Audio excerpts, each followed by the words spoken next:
பாத்து அமிர்தா. சரிம்மா. படாத, எப்பவுமே இப்படியே இருக்க போறது இல்லப்பா. எதை நினைச்சும் கவலைப்படாம நீ ஆசைப்பட்டதை செய், சரியா? இப்படி பார்த்து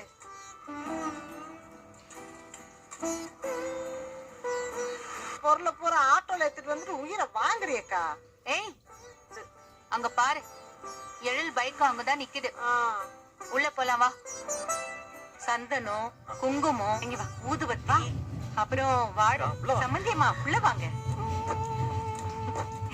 வாங்கம்மா. ஏய் நிலா, நிலா குட்டியே விளையாடிட்டு இருக்கீங்களா? பால் காய்ச்ச போறோம்னு அமிர்தா சொன்னா. நீங்க வருவீங்களா இல்லையான்னு தெரியாது. இத வாங்கிக்க. உட்காருடா, நீ சும்மா இருடா. எதுக்குமா தேவையில்லாத செலவு இப்போ? இந்தா, இடி வாங்குவே. எல்லாரும் எதுக்குமா இப்ப இதெல்லாம்? வாங்கிக்கோ, போட்டுக்கோங்க, சரியா? சரி சரி வா, நான் உனக்கு புது ட்ரெஸ் போட்டு. இந்தா, இதுல சாமி படம் இருக்கு. வாங்கலப்பா, பேசிக்கா என்ன தேவையோ அது மட்டும்தான் நான் வாங்கியிருக்கேன், சரியா? வீட்டுக்கு எப்படி அட்வான்ஸ் கொடுத்த?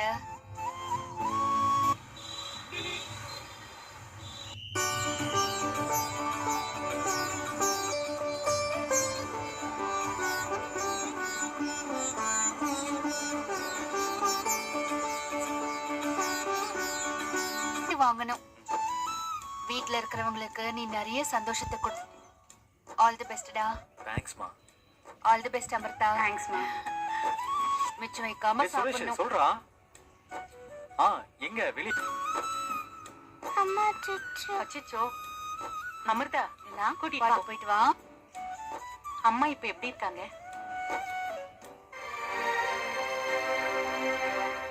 அமிர்தாவையும் மாப்பிளையும் முதல்ல நீங்க வீட்டை விட்டாரு. இப்போ பெரியவர் இறந்த பிறகாவது வீட்வா. நீங்களே இப்படி பண்ணலாமா? நீங்க தத்தா மட்டும் சந்தோஷமாவா இருக்கு? அப்படியே இப்படி எல்லாரும் தனித்தனியா இருக்கணும்? எல்லாரும் ஒன்னாவே இருக்கு. எழில் அமிர்தாவோட வாழ்க்கையில கல்யாணத்துல ஆரம்பிச்சு அத்தை நினைக்கிறாங்க. நானும் அதை அமிர்தா கிட்ட சொன்னேன். ஆனா மாப்பிள்ள அதை ஒத்துக்கலையே. அத்தையும் எழிலும் ஒரே வீட்டுல இருந்தா தினமும் சண்டைதான் நடக்கும். எழில பிரிஞ்சு இருக்கிறது என் உடம்புல பாதிய வெட்டின மாதிரிதான். இனியா செழியனை விட அவன் தான் என்ன அதிகமா புரிஞ்சுக்க செய்யறேன். அதே மாதிரி அமிர்தாவும் எப்பவுமே எனக்கு சப்போர்ட். யார் பக்கம் நிக்கிறதுன்னு தெரியாம ரொம்ப திணறுவா. எழில் நினைச்சத சாதிக்கணும்னா நிறைய எழுதணும். இங்கேயே இருக்கட்டும், கண்டிப்பா சாதிப்பான், பெருசா ஜெயிப்பான். இல்லையோ அந்த நாளை நான் எண்ணிக்கிட்டே இருக்கு. கண்டிப்பா அந்த நாள் சீக்கிரமா வரும்.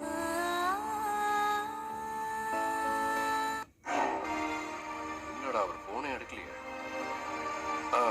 ஏதாவது பிரச்சனையா? இல்ல இல்ல, அதெல்லாம் ஒண்ணு இல்லையே. ஏன்? இல்ல, ஏதோ பதட்டமா வச்சிட்டேன். நிஜமா உனக்கு எந்த பிரச்சனையும் இல்லையா? ஏய், ஏதோ இப்ப என்னடானா டென்ஷனா போன் பேசிட்டு இருக்க. என்ன பிரச்சனைனாலும் என்கிட்ட சொல்ல. அப்பர் வைஃப் மெட்டீரியல் அப்படியே சூப்பரா நல்லா மாறிட்டேன். என்ன தெரியுது? இப்ப என்னன்னு சொல்ல போறியா இல்லையா? ஒர்க்ல ஏதாவது பிரச்சனையா? ஃபைனான்ஷியல் கிரைசிஸ் போயிட்டு இருக்கு. அதை சமாளிக்கிறதுக்கு வரை இன்னைக்கு 2 பேரும் அப்படியே அவங்களை வீட்டுக்கு கிளம்ப சொல்லிட்டாங்க. இதை விட என்ன கொடுமைன்னா அந்த 2 பேருக்கும் வயசு 40க்கு மேல. ஜெனி, திடீர்னு வேலை போனா கஷ்டம்தான்.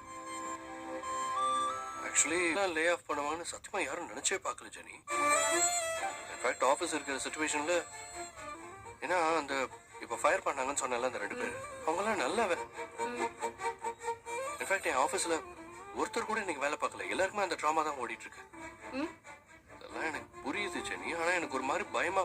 விட்டு அனுப்புனா அவங்களுக்கு தான் லாஸ். இங்க பாரு, அதெல்லாம் அவங்க அதை பத்தி யோசிக்க கூட மாட்டல. யார்கிட்டயும் சொல்லாத. அவங்க இருக்கிற நிலைமையில இத பத்தி. நான் போய் ஃப்ரெஷ் ஆயிட்டு வரேன்.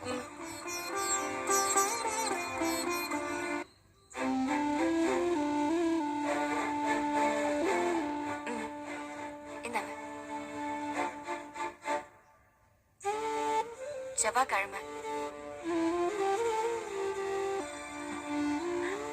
இதோ அதோன்னு 10 நாள் போயிடுச்சு. அதெல்லாம் பெருசா இல்ல. நான் அப்படியே எழில் வீட்டுக்கு போயிட்டு வர எதுவுமே ஞாபகம் இருக்க மாட்டேங்குது. என்னையும் கூட்டிட்டு போன்னு சொன்னல்லம்மா. அத்தை, ஆனா 3 பேருக்கு அதுவே போதும். எவ்வளவு வாடகை? நான் கேட்டேன் அத்தை, ஆனா அவன் எதுவுமே சொல்லவே இல்ல. ஆமா, அவன் கையில் அவனே பாத்துப்பான். இல்ல நான் ஏதாவது வருத்தப்படுவேன்னு பொய் சொல்றியா? இல்ல கூட்டிட்டு போகும். அத்தை, 24 மணி நேரமும் கலகலன்னு இருக்கும். இப்ப பாரு எப்படி போனா. ஏன் அத்தை இப்படி எல்லாம் பேசாதீங்க. ரொம்ப வருஷம் இருப்பாருன்னு நினைச்சேன். ஆனா பாட்டி, தாத்தா நம்மளை விட்டு போனது தாங்க முடியல. நீ தாத்தா எனக்கு எழுதின லெட்டரை நான் நோட்லயே வச்சிருக்கேன். நான் என்ன சாதிச்சா நீங்க எல்லாரும் சந்தோஷப்படுவீங்க? இல்ல பாக்கியா, நான் பண்ணுவேன். தாத்தா சொன்ன மாதிரி நான் கண்டிப்பா ஏதாவது சாதிப்பேன். நடந்த எல்லாத்துலயும் ரொம்ப உடைஞ்சு போனது இனியாதான். கொஞ்சம் கொஞ்சமா பழகிப்பா. பழகிதானே ஆகணும்.